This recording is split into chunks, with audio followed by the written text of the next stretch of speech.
Ketua DPP Partai Nasdem Effendi Koiri mengungkap alasan partainya menggandengkan Muhaimin Iskandar dengan Anies Baswedan. Satu alasan kuat tersebut berkaitan dengan elektabilitas wilayah pilih. Dikutip dari Kompas.com pada 3 September 2023, ia yang akrab disapa Gus Coy menyebut berdasarkan survei soal elektabilitas tersebut. Ia mengatakan bahwa Anies Baswedan lemah di wilayah Jawa Tengah hingga Jawa Timur.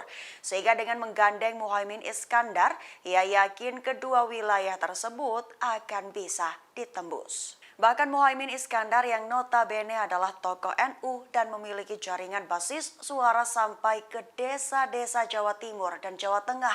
Harapannya kekurangan suara Anies bisa terpenuhi. Ia juga mengakui jaringan PKB dan NU sudah merata di pedesaan seluruh Jawa Timur dan Jawa Barat.